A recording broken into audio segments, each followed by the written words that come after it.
প্রশাসন স্বৈরাচার বানিয়েছে, সেই প্রশাসনের এখনো বিচার হয় নাই। যেই সচিবালয়ে বসে বসে সচিবরা শেখ হাসিনাকে খুনি হাসিনা বানিয়েছে, তাদের বিচার হয় নাই। যে আইন শৃঙ্খলা বাহিনী গুম খুন হত্যার সাথে জড়িত ছিল, তাদের বিচার হয় নাই। অন্তর্বর্তীকালীন সরকারকে বলতে চাই, ট্রান্সফার কোনো সমাধান নয়।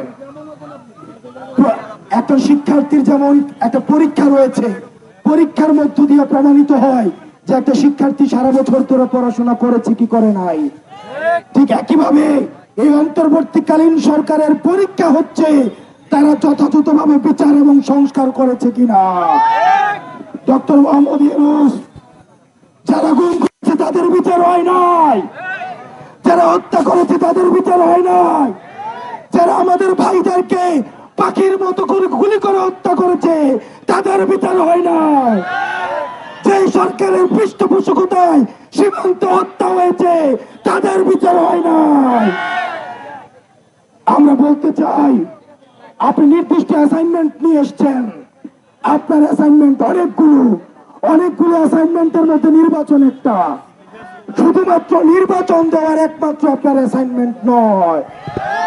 আপনারা জানেন যে জুলাই মাসে জুলাই গণ অভ্যুত্থানের 1 বছর পূর্তি হতে যাচ্ছে, কিন্তু এই 1 বছরে আসলে আমরা কি পেলাম, কিসের জন্য আমাদের ছাত্র তরুণরা শ্রমিকরা জীবন দিয়েছিল, সেই হিসাব আমরা মিলাচ্ছি।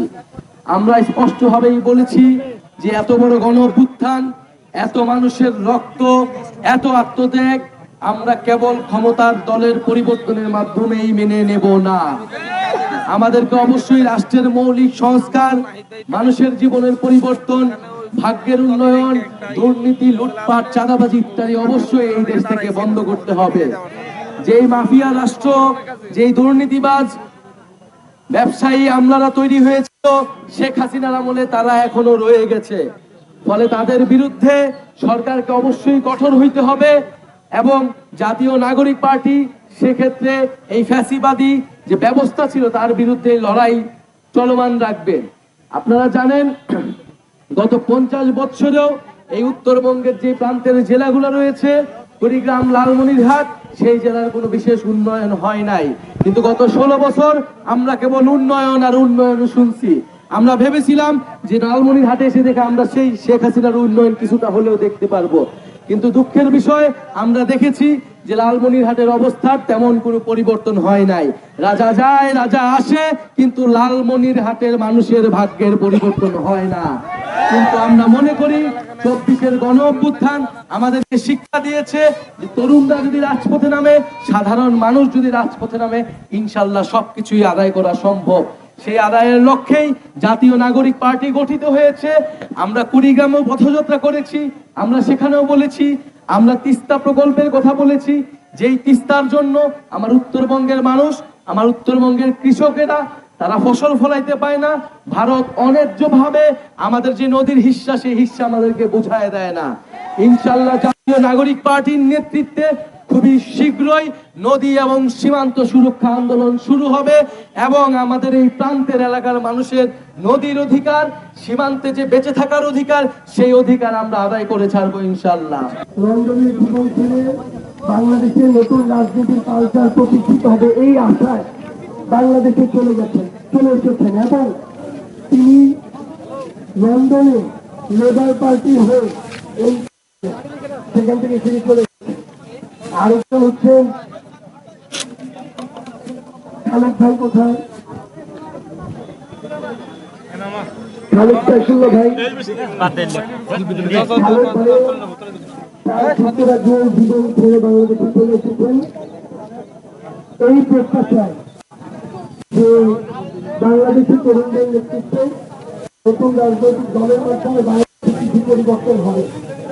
আমরা অনেক কথা বলতাম যে বাংলাদেশের মেধাগুলো দেশের বাইরে চলে যাচ্ছে, এখন তারা একটা আশা দেখে দেশের থেকে আসা শুরু করেছে, কিন্তু এটার মূল্য আমাদেরকে আপনাদেরকে দিতে হবে। আপনারা যদি বাংলাদেশের পথে বসে চান, আগামীতে বাংলাদেশ আর কোনো পথ পাবে না। আমাদের সংস্কার কার্যক্রম শুরু হয়েছে, এই সংস্কার কার্যক্রম আমাদেরকে শেষ করতে হবে। শেখ হাসিনার বিচার, সংস্কার, নতুন বাংলাদেশ পুনর্গঠন করতে হবে, তবেই বাংলাদেশের আবার পথ ফিরে পাবে।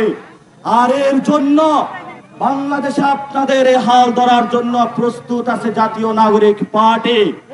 আগামীর সংসদে গণতান্ত্রিক প্রক্রিয়ায় ভোট কেন্দ্রে আমরা আপনাদের কাছে যাব।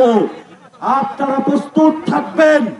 আমরা যে মার্কা পাবো তাকে আপনারা জয়যুক্ত করে নতুন বাংলাদেশ গঠন করার ক্ষেত্রে এনসিপির হাতকে শক্তিশালী করবেন। আগামী 3 তারিখে ঢাকায় শহীদ মিনারে আমরা আবার সেই অগাস্টের নাহিদ ইসলাম যে একটি স্লোগান দিয়েছিল সেই স্লোগানে ফিরে যাব। সেই জন্য শহীদ মিনারে আগামী 3 তারিখ অগাস্টের লালমনিরহাট থেকে বাসে করে ঝাঁকে ঝাঁকে ইনশাল্লাহ আপনারা উপস্থিত হবেন। কথা হবে, সবাই হাত তুলে প্রতিষ্ঠা করেন আপনারা 3 তারিখে যাবেন। লালমনিরহাট ঢাকায় দেখা হবে, শেখ হাসিনার বিচার হবে, সংস্কার হবে, বাংলাদেশ মুক্তি পাবে। প্রিয় লালমনিরহাট, দফায় দফায় আরো দেখা হবে। এই দেখা শেষ নয়, আপনাদের সাথে আরো দেখা হবে ইনশাল্লাহ।